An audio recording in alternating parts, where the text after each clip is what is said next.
नमस्कार YouTube family मित्रांनो आणि मैत्रिणींनो, प्रेमाची दुनिया या यूट्यूब चॅनलमध्ये तुम्हा सर्वांचं अगदी मनपूर्वक स्वागत आहे. सर्व व्ह्युअर्सना एकच रिक्वेस्ट आहे, चॅनलवर नवीन असाल तर चॅनलला सबस्क्राईब करा आणि व्हिडिओ आवडल्यास व्हिडिओला लाईक शेअर करायला विसरू नका. चला तर मग वळूया आपल्याच्या भागाकडे. फोनवर आलेल्या मेसेजमधील पत्ता त्यांच्या समोर होता. गाडी शहराच्या गजबजाटापासून दूर एका जुन्या आणि सुनसान रस्त्यावरून पुढे जात होती. आरोही मात्र शांतपणे खिडकीबाहेर पाहत होती. आर्यवीर पूर्णपणे शांत होता.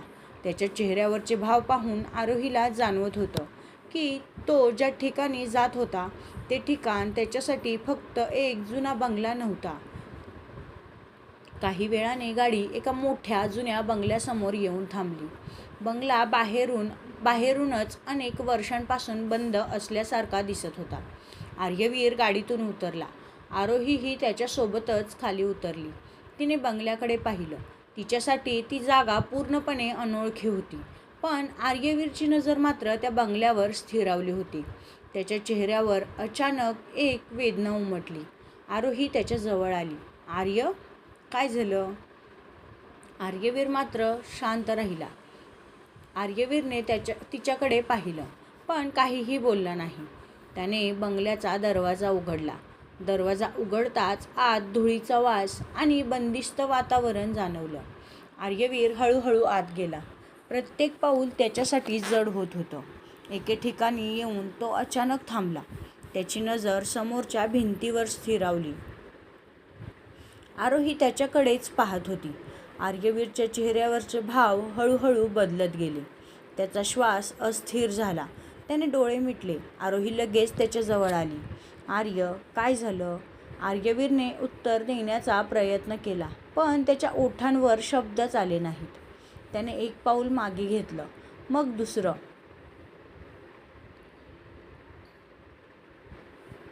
आणि अचानक तो जवळच्या सोफ्यावर बसला. त्याने दोन्ही हातांनी आपला चेहरा झाकला. आरोही त्याच्या जवळ बसली. तिने त्याचा हात अलगद हातात घेतला. आर्य, माझ्याकडे पहा. आर्यवीरने हळूहळू तिच्याकडे पाहिलं. त्याच्या डोळ्यात एक दडपलेली वेदना होती. आरोहीने त्याच्या कपाळावर हात ठेवला. तुम्ही ठीक नाही आहात, ती म्हणाली. आर्यवीरने नजर खाली केली. मला इथे यायलाच नको होतं, तो म्हणाला. आरोही शांतपणे त्याच्याकडेच पाहत होती. तिने त्याला कोणताही प्रश्न विचारला नाही. त्याच्या मनात काय चाललं आहे हे जाणून घेण्यासाठी त्याच्यावर कोणताही दबावही टाकला नाही. फक्त त्याच्याजवळ बसून त्याचा हात हातात धरून राहिली. काही क्षणांनी आर्यवीरने तिचा हात घट्ट पकडला. त्याच्या डोळ्यात पाणी तरळलं. आरोहीने ते पाहिलं. ती लगेच त्याच्याजवळ सरकली आणि त्याला आपल्या मिठीत घेतलं. आर्यवीर काही क्षण पूर्णपणे स्थिर झाला. मग त्याने डोळे मिटले. आरोही त्याच्या पाठीवरून हळूवार हात फिरवत होती. आर्य, आत्ता तुम्हाला काहीही सांगण्याची गरज नाही, पण तुम्ही एकटे नाही आहात. मी प्रत्येक वेळी तुमच्यासोबत आहे. आर्यवीरने तिच्या खांद्यावर डोकं टेकवलं. त्या क्षणी तो खरोखरच आतून तुटला होता. आरोही मात्र शांतपणे त्याला सावरत होती. काही वेळानंतर आर्यवीरने स्वतःला सावरलं. त्याने डोळे पुसले आणि हळूहळू उभा राहिला. आरोहीही त्याच्यासोबतच उभी राहिली. आपण इथे का आलो आहोत, ती म्हणाली. आर्यवीरने तिच्याकडे पाहिलं. काही क्षण तो शांत राहिला. मग म्हणाला, मला माहीत नाही. आरोहीनेही त्याच्याकडेच पाहिलं. आर्यवीर पुढे म्हणाला, पण ज्याने मला इथे बोलावलं आहे त्याला माझ्या भूतकाळाबद्दल खूप काही माहिती आहे. दोघेही बंगल्यात पुढे जाऊ लागले. एका खोलीचा दरवाजा अर्धवट उघडा होता. आर्यवीरने दरवाजा उघडला. आत जुन्या वस्तू, काही फाईल्स आणि कागदपत्रे ठेवलेली होती. आरोही एका टेबलाजवळ गेली. तिथे काही जुनी कागदपत्र तिला दिसली. तिने एक फाईल उघडली. आर्यवीर लगेच तिच्या जवळ आला. कागदपत्रांवर एका व्यक्तीचं नाव होतं. ते नाव पाहताच आर्यवीरच्या चेहऱ्यावर पुन्हा गंभीर भाव उमटले. आरोहीने त्याच्याकडे पाहिलं. तुम्ही या व्यक्तीला ओळखता, तिने विचारलं. आर्यवीरने काहीही उत्तर दिलं नाही. आरोहीला आता स्पष्टच जाणवत होतं की आर्यवीरच्या आयुष्यातील एक मोठं गुपित या बंगल्याशी जोडलेलं होतं. तेवढ्यात तिची नजर समोरच्या भिंतीवर गेली. ती अचानक थांबली. भिंतीवर अनेक जुने फोटो लावलेले होते. आरोही हळूहळू त्या भिंतीजवळ गेली. आर्यवीरही तिच्या मागे आला. आरोहीची नजर एका फोटोवर स्थिरावली. तिच्या चेहऱ्यावरचे भाव बदलले. त्या भिंतीवर आरोहीचा फोटो लावलेला होता. काही क्षण तिच्या तोंडून शब्दच फुटले नाहीत. आर्यवीरने तो फोटो पाहिला. त्याच्या चेहऱ्यावर पुन्हा एक मोठा धक्का उमटला. हे हे कसं शक्य आहे? नाही, हे शक्य नाही, तो म्हणाला. आरोहीने हळू आवाजात विचारलं, आर्य, माझा फोटो इथे का आहे? आर्यवीरकडे तिच्या प्रश्नाचं कोणतंही उत्तर नव्हतं.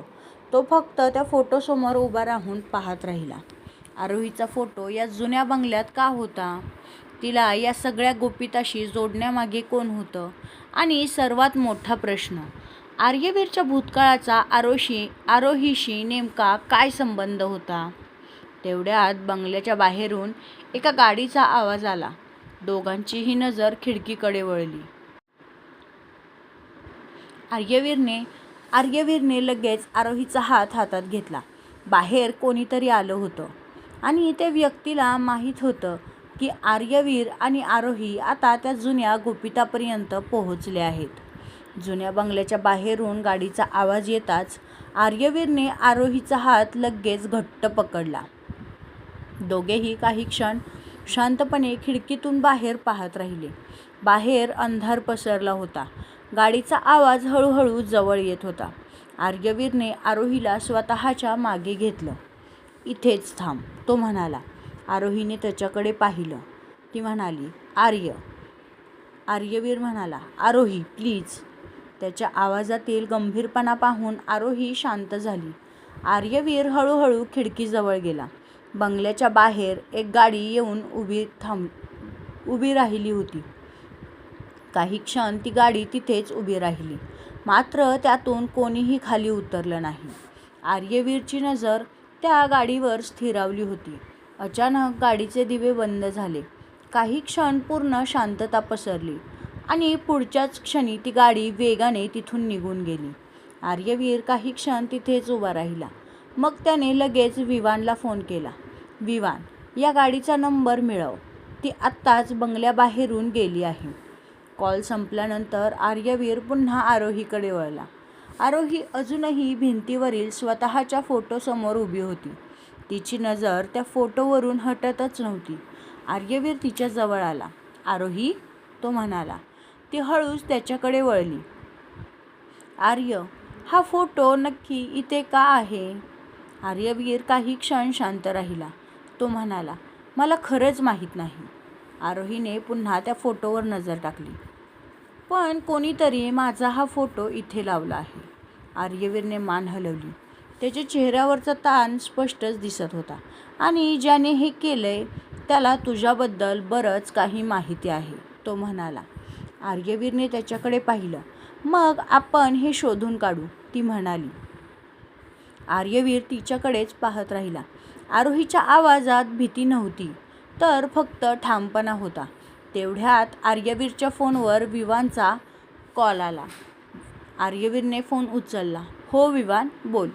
समोरून काहीतरी ऐकताच आर्यवीरच्या चेहऱ्यावर गंभीर भाव उमटले. काही क्षण तो शांतपणे ऐकत राहिला. मग त्याने फोन ठेवला.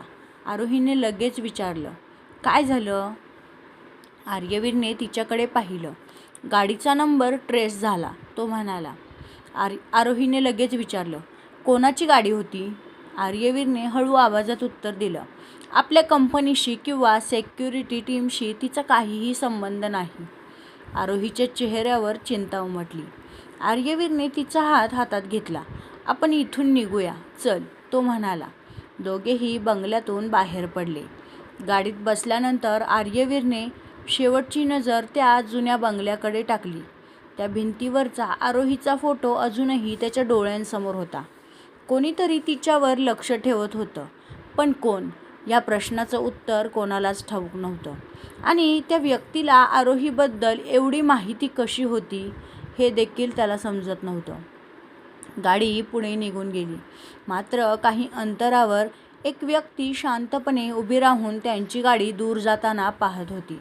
त्याच्या हातात आरोहीचा फोटो होता. त्याने फोनवर कोणाला तरी कॉल केला. ती इथे आली होती, तो म्हणाला. समोरून काहीतरी विचारलं गेलं. त्या व्यक्तीने हलकंसं स्मित केलं. हो, आता आर्यवीरलाही समजलं होतं की हे सगळं जे चालू झालंय ते फक्त त्याच्यापुरतं मर्यादित नाही. त्याने फोन ठेवला आणि आरोहीचा फोटो पुन्हा एकदा पाहिला. आता पुढचं पाऊल, तो व्यक्ती म्हणाला.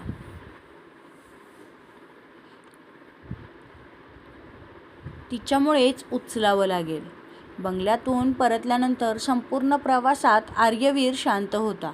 आरोहीने त्याला काहीही विचारलं नाही. त्याच्या चेहऱ्यावरचा ताण आणि मनातील अस्वस्थता तिला स्पष्ट जाणवत होती. मॅन्शनमध्ये पोहोचताच आर्यवीरने सेक्युरिटी टीमला संपूर्ण परिसर पुन्हा तपासण्याचे आदेश दिले. आरोही मात्र थेट आपल्या खोलीकडे निघून गेली. आर्यवीर काही वेळाने तिच्या मागोमाग खोलीत आला. आरोही खिडकीजवळ उभी होती. आर्यवीर तिच्या जवळ गेला. तू ठीक आहेस? त्याने विचारलं. आरोहीने आर्यवीरकडे पाहिलं. हो, पण तुम्ही ठीक नाही आहात, ती म्हणाली. आर्यवीर काही क्षण शांत राहिला. आरोही त्याच्या जवळ आली. आर्य, तुम्ही माझ्यापासून काहीतरी लपवत आहात. आर्यवीरने तिच्याकडे पाहिलं. तो म्हणाला. मला तुला त्रास द्यायचा नाही.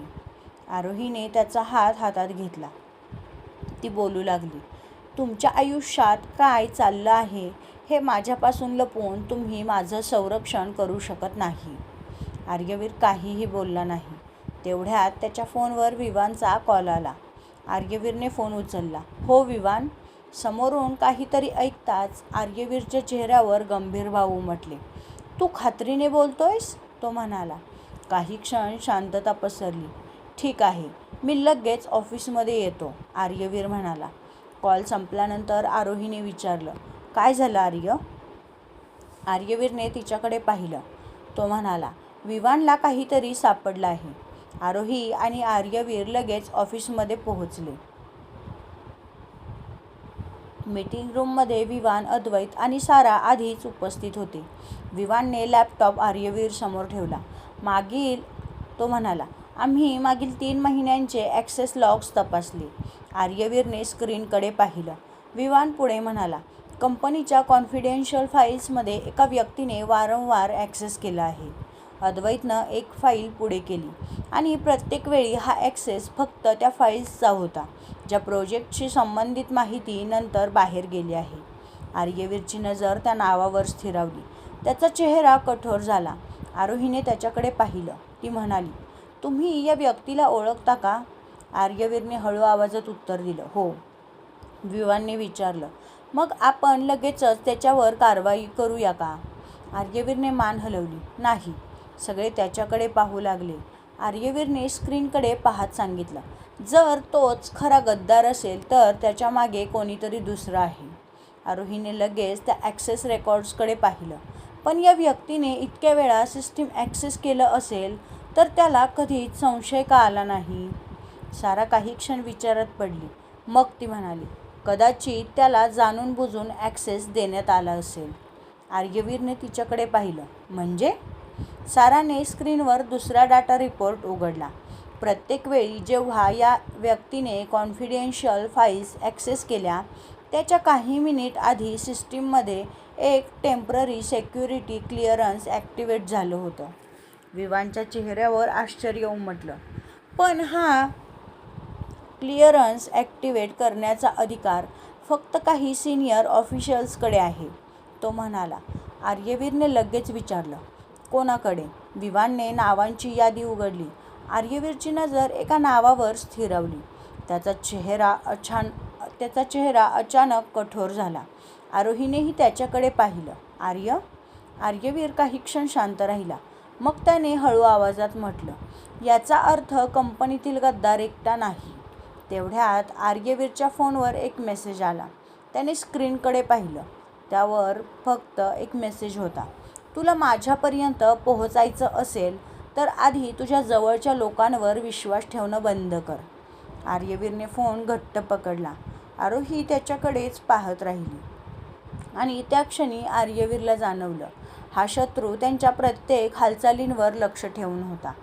आर्यवीरच्या फोनवर आलेला मेसेज अजूनही स्क्रीनवरच झळकत होता. तुला माझ्यापर्यंत पोहोचायचं असेल तर जवळच्या लोकांवर विश्वास ठेवणं बंद कर. आरोही त्याच्या चेहऱ्याकडेच पाहत होती.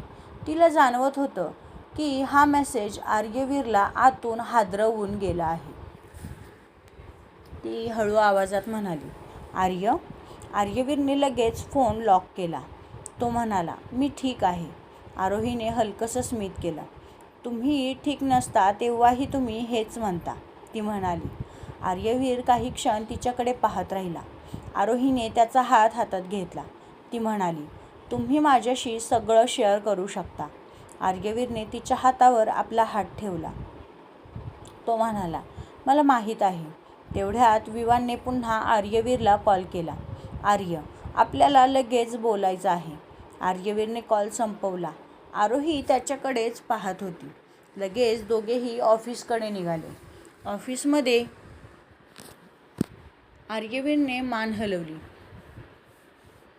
दोघेही ऑफिसमध्ये पोहोचले. विवान आणि अद्वैत आधीच कॉन्फरन्स रूममध्ये होते. विवानने एक फाईल आर्यवीर समोर ठेवली. आपण ज्या सिनियर ऑफिशियल्सवर संशय घेतोय त्याने गेल्या काही दिवसात एका बाहेरील व्यक्तीशी संपर्क साधला आहे.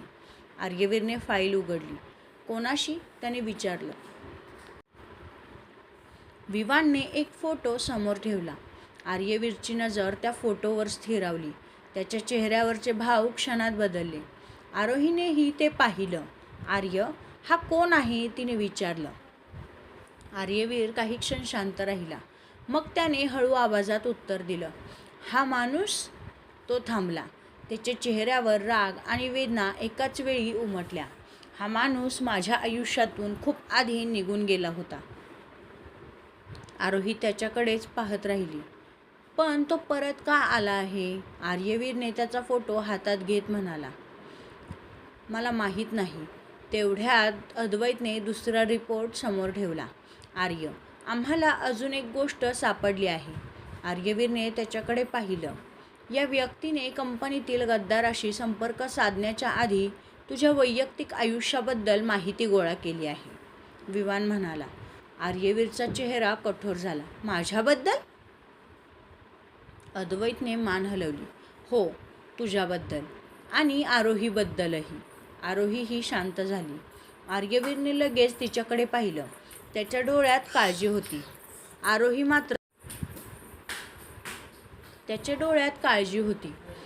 मात्र त्याचा हात घट्ट पकडून उभी राहिली. आर्य, काळजी करू नका. मी घाबरणार नाही, ती म्हणाली. आर्यवीर तिच्याकडे पाहत राहिला. तो म्हणाला, मला माहीत आहे. तेवढ्यात कॉन्फरन्स रूमच्या बाहेर सिक्युरिटी अलर्ट वाजला. सगळ्यांची नजर दरवाजाकडे वळली. विवानने लगेच सिक्युरिटी सिस्टीम तपासलं. कोणीतरी कंपनीच्या प्रायव्हेट फ्लोअरवर प्रवेश करण्याचा प्रयत्न केला आहे, तो म्हणाला. आर्यवीर लगेच उठला. कोणी? विवानने स्क्रीनकडे पाहिलं. त्याच्या चेहऱ्यावर आश्चर्य उमटलं. आपल्या सिस्टीममध्ये त्याचा ॲक्सेस आधीपासूनच ॲक्टिव्ह आहे, तो म्हणाला. आर्यवीर काही क्षण शांत राहिला. मग तो हळू आवाजात म्हणाला, म्हणजे तो आतच आहे. आरोहीने आर्यवीरकडे पाहिलं. सगळे सिक्युरिटी टीमसह बाहेर पडले. कॉरिडॉर पूर्ण शांत होता. काही अंतरावर एक दरवाजा उघडा होता. आर्यवीरने हळूहळू त्या दिशेने पाऊल टाकलं. आत कोणीही नव्हतं, पण टेबलावर एक छोटा लिफाफा ठेवला होता. आर्यवीरने तो उघडला. त्यामध्ये एक फोटो होता. तो फोटो पाहताच आर्यवीरच्या चेहऱ्यावरचे भाव क्षणात बदलले. आरोही त्याच्याजवळ आली. फोटोमध्ये आर्यवीर आणि आरोही काही दिवसांपूर्वी ऑफिसमधून बाहेर पडताना दिसत होते. म्हणजे कोणीतरी त्या दोघांवर लक्ष ठेवून होतं. फोटोच्या मागे फक्त एक वाक्य लिहिलं होतं, तुम्ही दोघे जितके जवळ येत आहात तितकाच तिच्यासाठी धोका वाढतोय. आर्यवीरने तो फोटो घट्ट पकडला. त्याच्या चेहऱ्यावर राग स्पष्ट दिसत होता. आरोहीने त्याचा हात घट्ट पकडला. आर्यवीरने तिच्याकडे पाहिलं आणि त्या क्षणी त्याला समजलं की हा शत्रू आता फक्त त्याच्याशी खेळत नव्हता, तर तो आरोहीला लक्ष बनवत होता. मित्रांनो, आपला आजचा भाग येथे संपत आहे. हा भाग तुम्हाला कसा वाटला आहे मला कमेंट करून सांगायला विसरू नका. त्याचबरोबर ही स्टोरी खूपच इंटरेस्टिंग मोडवर आहे, त्यामुळे नक्की पहा. चॅनलवर नवीन असाल तर चॅनलला सबस्क्राईब करा आणि व्हिडिओ आवडल्यास व्हिडिओला लाईक आणि आपल्या जवळच्या व्यक्तींसोबत शेअर करायला विसरू नका. चला तर मग भेटूया पुन्हा अशाच एका नवीन भागासोबत. तोपर्यंत बाय बाय.